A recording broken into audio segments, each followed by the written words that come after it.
Gracias, Rafael. Buenas tardes. Como ya mencionó Rafael, mi nombre es María Gracia Villasmil. Soy estudiante del cuarto año de medicina y pertenezco a esta comunidad. El día de hoy les hablaré primero acerca de las generalidades del sistema nervioso central y posteriormente hablaremos un poco de la médula espinal, específicamente en su configuración externa.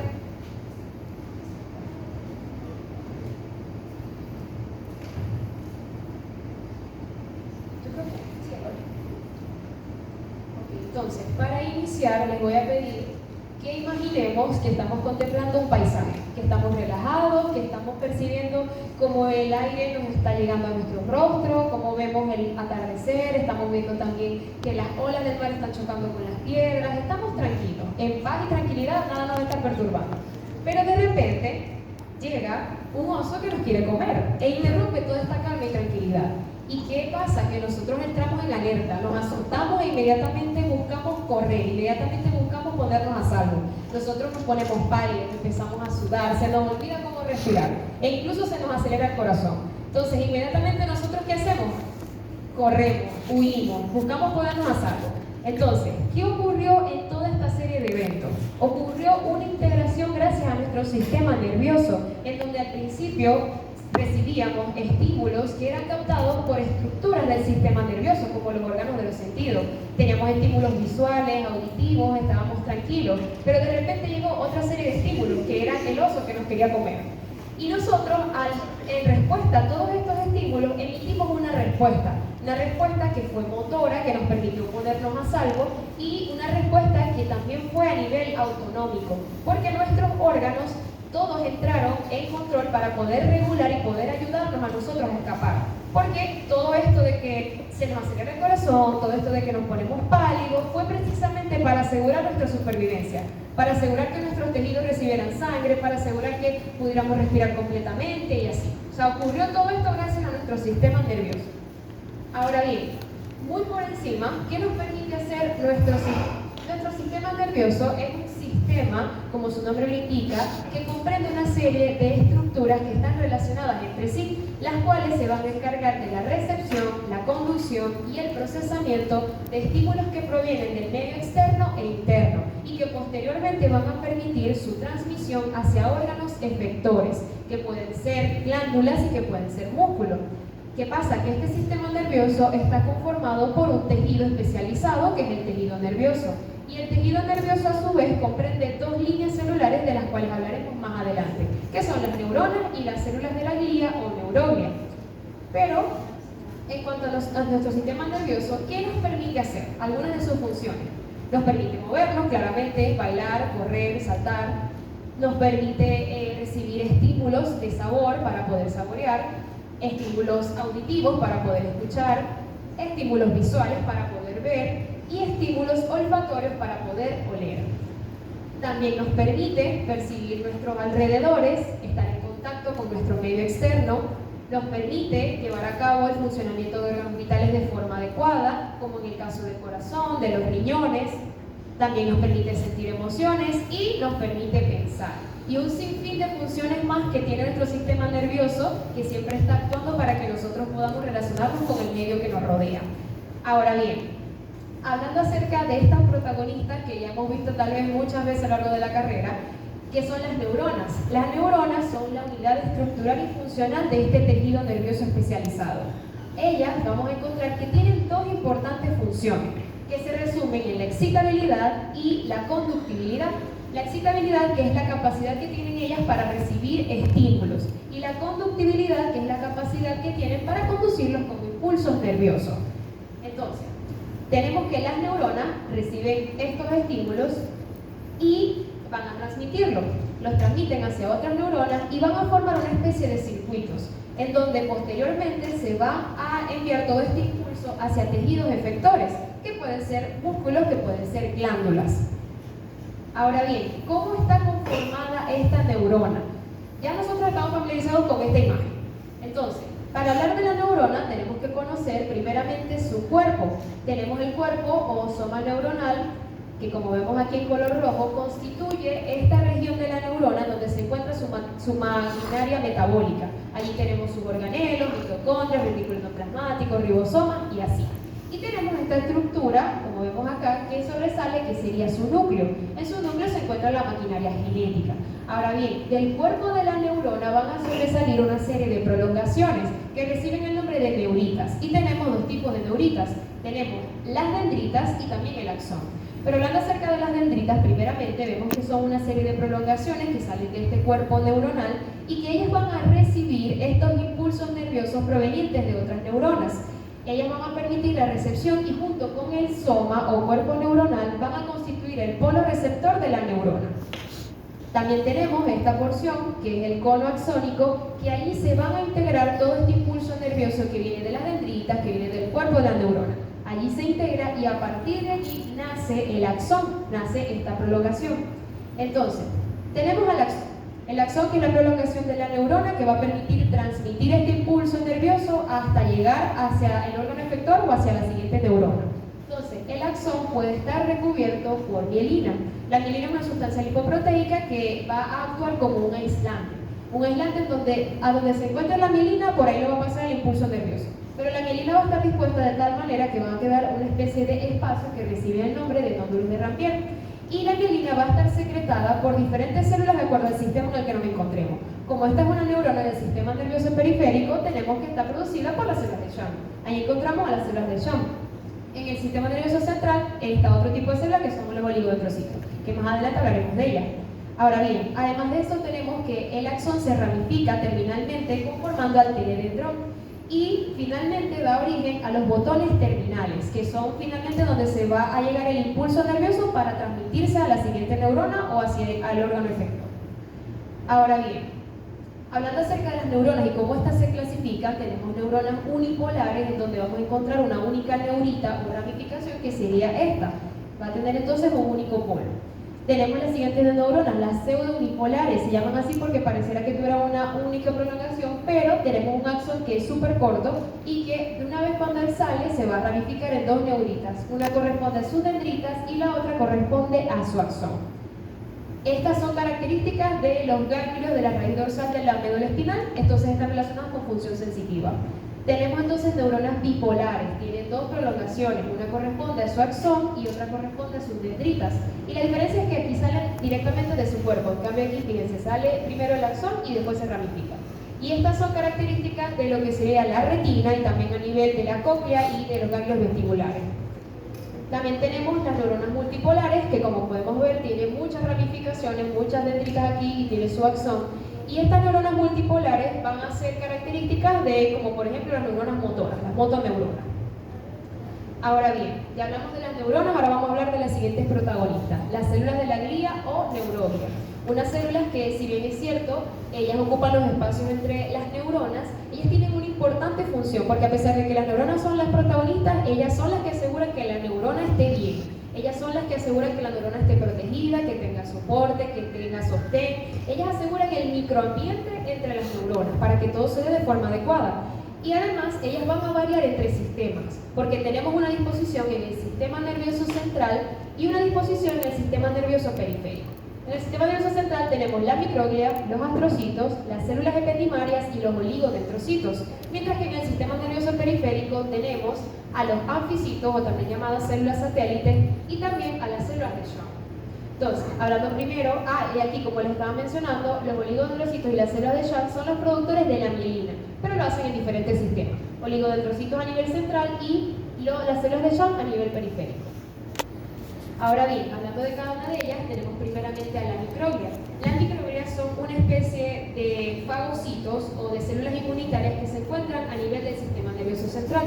Se dice que ellas son los macrófagos del sistema nervioso central y actúan como células centinelas. Ellas están pendientes de que si llega un agente agresor, ellas lo van a eliminar. Y también detectan señales de degeneración celular y van también a retirar estos restos celulares. Y además, como ya les mencioné, cuando se activan funcionan como fagocitos móviles. También tenemos los astrocitos. Los astrocitos van a permitir nutrición y sostén a las neuronas y además van a permitir un adecuado ambiente a nivel iónico y un reciclado de los neurotransmisores. Además de que van a emitir una serie de prolongaciones que van a rodear capilares y van a formar barreras, como lo es la barrera hematoencefálica o la barrera hematorretiniana. Tenemos las células ependimarias. Las células ependimarias se van a encontrar en el revestimiento del sistema ventricular y se van a encargar de la producción y la propulsión del líquido cefalorraquídeo. Y tenemos los oligodendrocitos que, como ya lo mencioné, son los responsables de la producción de lo que sería la mielina en el sistema nervioso central. Ahora bien, a nivel periférico también tenemos a los anficitos que van a tener la capacidad de asegurar el soporte y la regulación a nivel de los ganglios. Van a mantener ese microambiente ganglionar y también van a permitir una función de barrera en esa región. Y las células de Schwann que producen entonces la mielina en el sistema nervioso periférico y también participan en la regeneración de los axones. Ahora bien, aquí las podemos apreciar. Tenemos primeramente los astrocitos con sus pies que están rodeando aquí a las neuronas y también van a rodear a capilares. Tenemos además de esto a la microglia como células centinelas pendientes de que llegue un agente invasor o que las neuronas estén degenerándose. Tenemos a los oligodendrocitos formando las vainas de mielina a nivel central y tenemos las células ependimarias que están revirtiendo este sistema ventricular. Todas ellas se encuentran entonces así, dispuestas de esta manera, ocupando los espacios entre neuronas. Ahora bien, ¿cómo se comunican estas neuronas entre sí?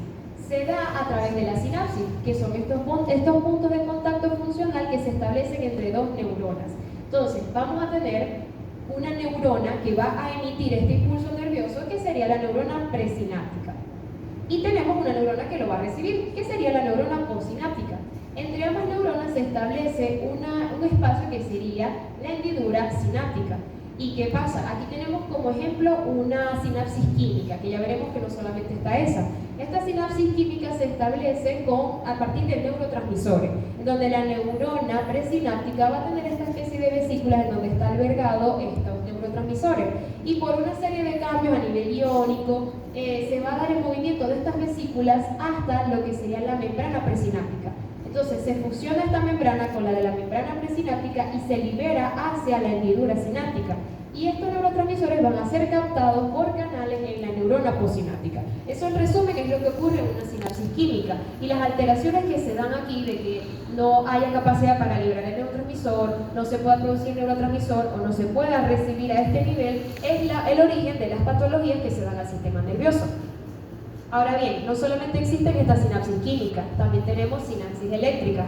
Las sinapsis eléctricas, por su parte, no son tan frecuentes en mamíferos, sino más que todo en vertebrados, pero bueno, para conocerlas, ellas se dan entre neuronas, pero de forma directa, con uniones intercelulares, con canales, y se dan por cambios iónicos, por lo que no utilizan un transmisor químico como los neurotransmisores. Y bueno, las sinapsis químicas que sí utilizan neurotransmisores y que sí establecen una interfase química, que bueno, ya las vimos. Ahora bien, el sistema nervioso se divide, ¿verdad? Se divide y podemos hablar de que hay una división anatómica y una división funcional. Anatómicamente tenemos un sistema nervioso central que comprende al encéfalo y que comprende a su vez a la médula espinal. Ahora bien, a su vez el encéfalo se subdivide. Aquí vemos, el sistema nervioso central se divide en encéfalo y en médula espinal.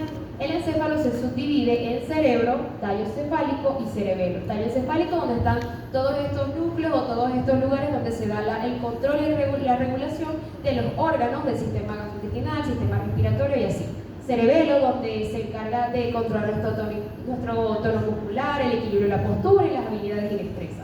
Y a su vez, el tallo encefálico comprende otras tres estructuras, que serían mesencéfalo, bulbo raquídeo y protuberancia.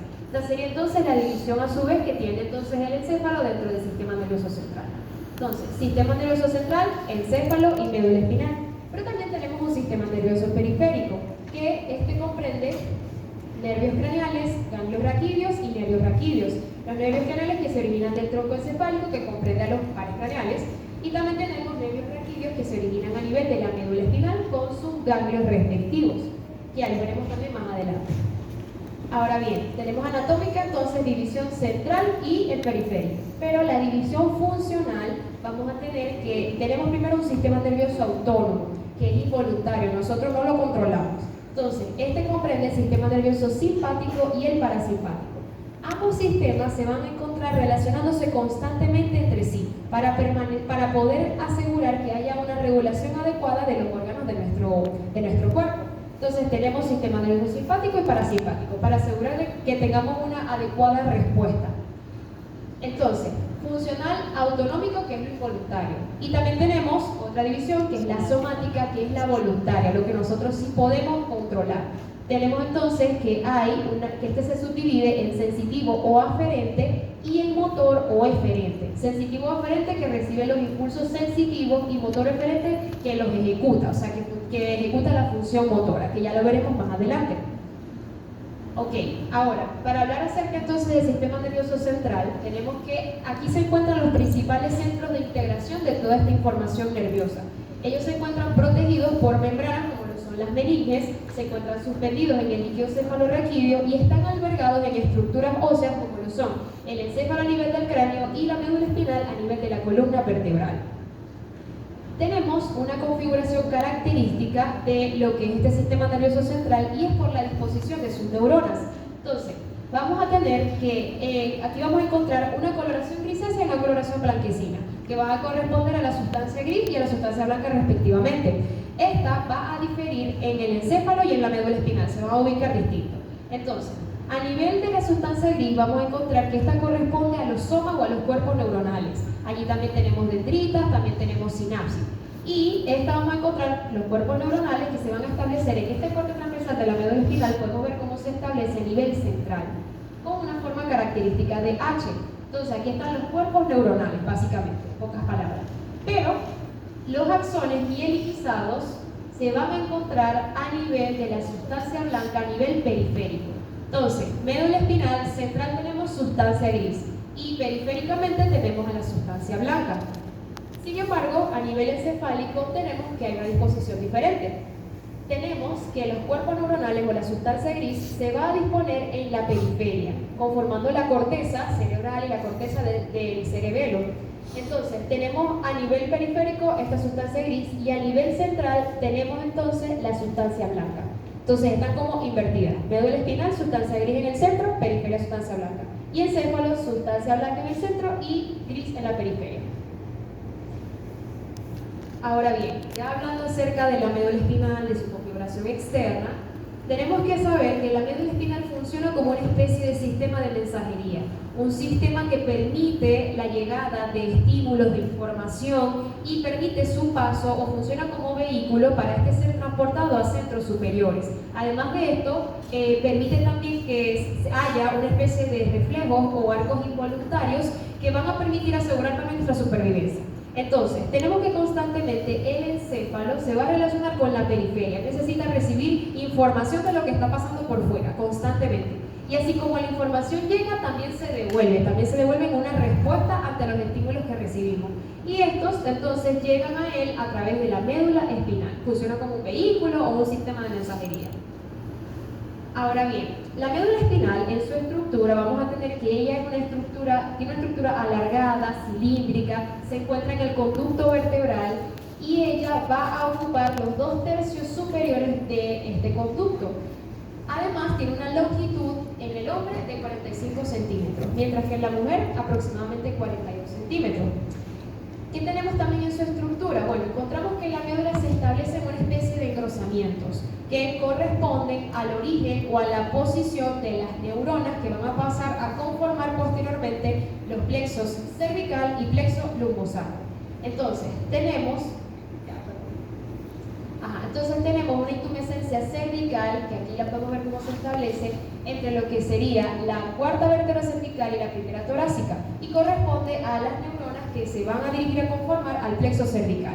Tenemos una intumescencia lumbosacra que se establece entre la novena torácica y la segunda lumbar, hasta el final de la médula como tal.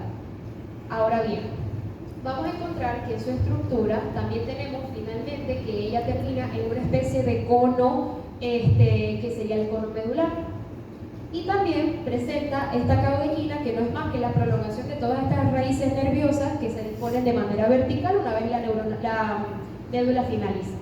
También tenemos este filum terminale, que es como un filamento que se origina en el cono axónico y que se va a insertar a nivel del coxis.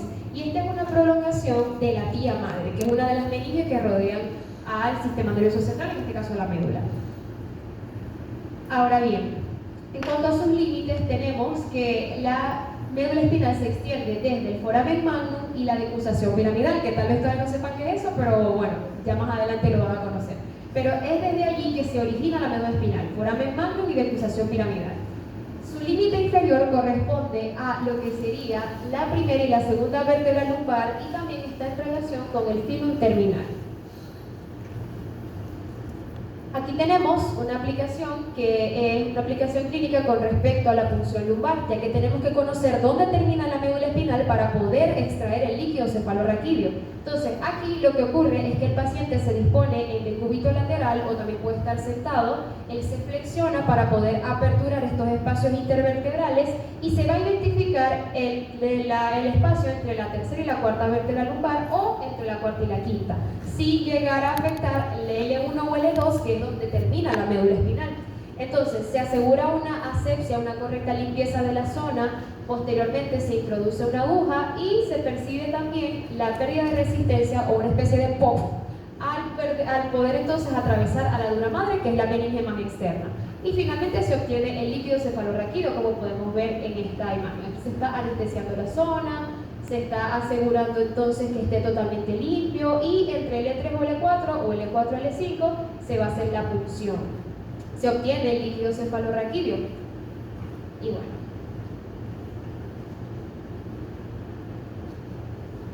Me faltó el último video, creo que se ve.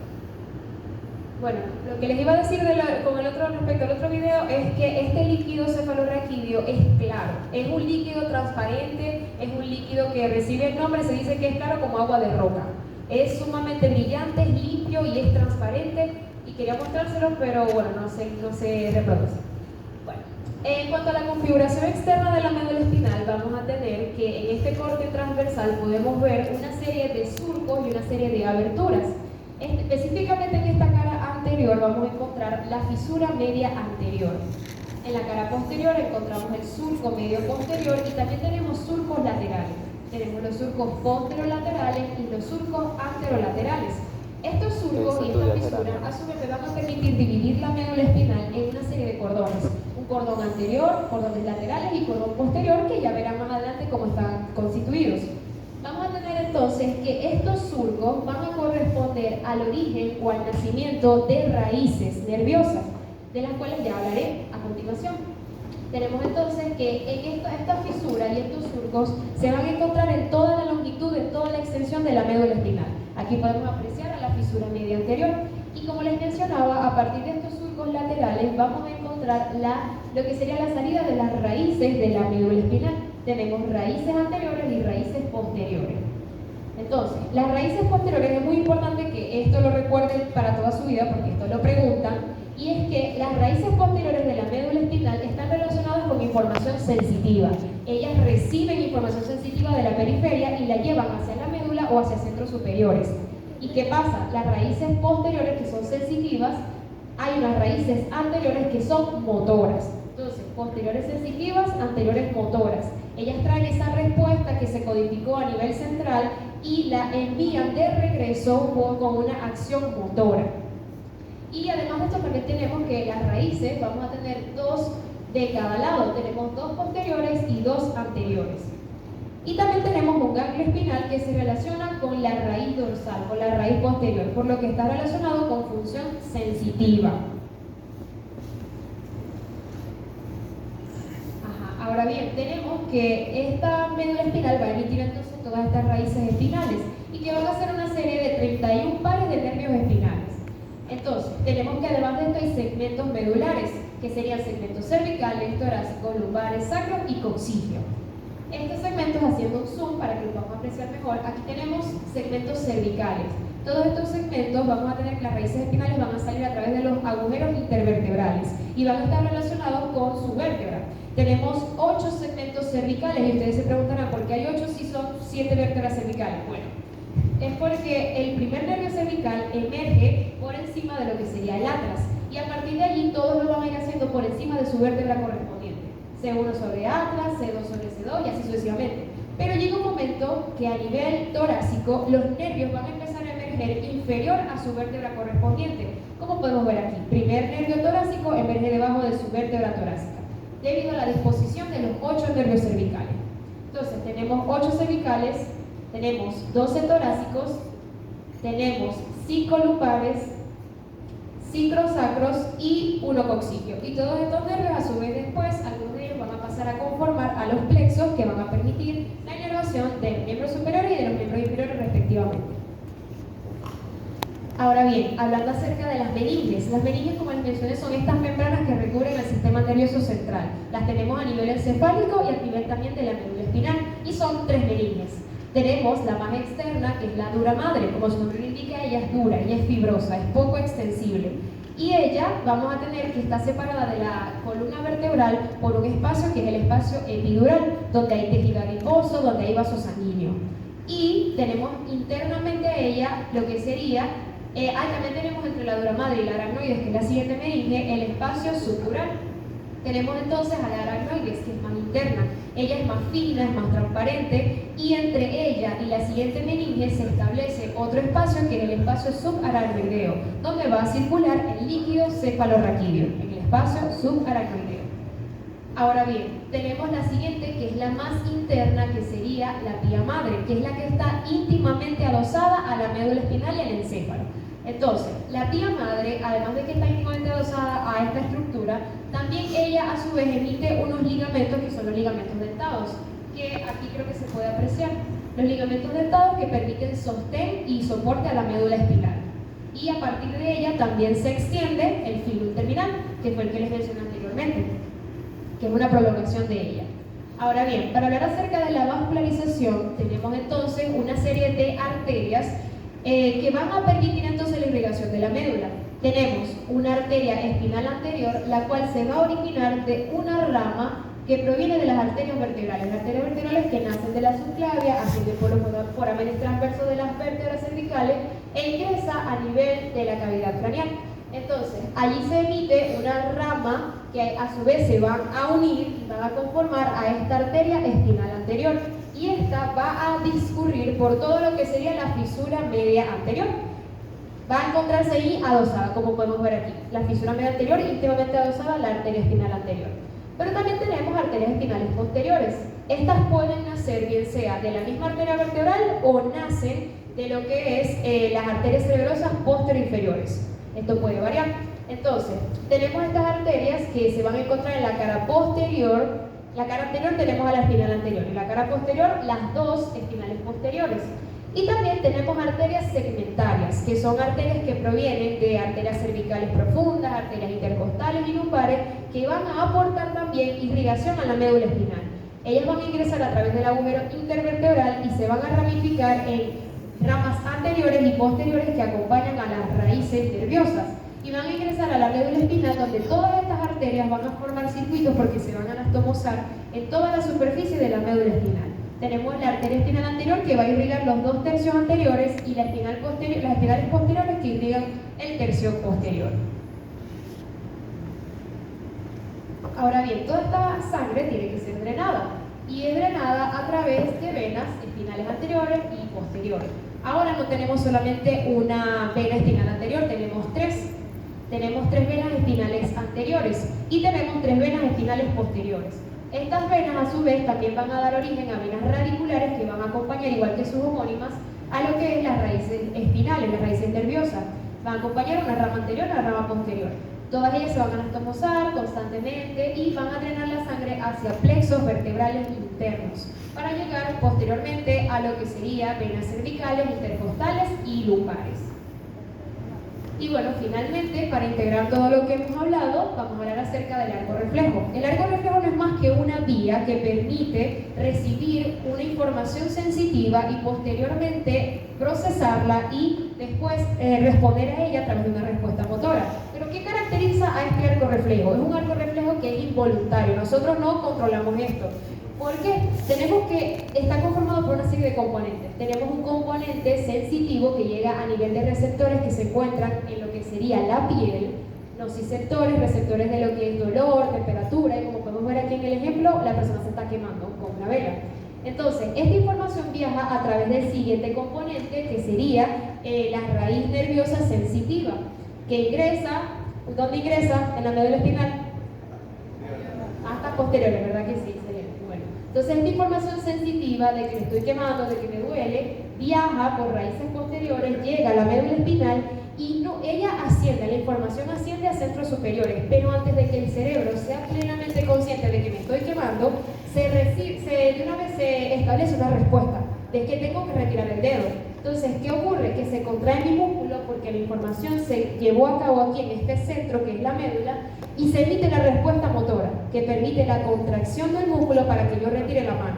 Entonces, antes de que el cerebro sea plenamente consciente de lo que está pasando, yo retiro de una vez, porque ocurre todo este arco reflejo. Inmediatamente el reflejo también va a llegar a nivel del encéfalo y él va a decir, ah, me quemé. Pero antes de que eso ocurra, ya yo retiré mi brazo. Entonces, es una forma, un arco involuntario que tiene la médula espinal. Y bueno, ya para finalizar, quería traerles esta frase que me gustó mucho, que dice que el buen médico trata la enfermedad, pero el gran médico trata al paciente que tiene la enfermedad. Y esto es muy importante saberlo y tenerlo en cuenta, porque los pacientes no nos ven a nosotros como no solamente el médico, ellos también nos ven como aquella fuente de sensibilidad, de empatía, de resiliencia, que en momentos difíciles en los que ellos están, ellos se apoyan en nosotros. Entonces, nosotros los tratamos a ellos constantemente, o hablamos de los pacientes como, no, el caso de la cama tal, la cama 9, la cama 8, no, la paciente con artritis, la paciente con diabetes.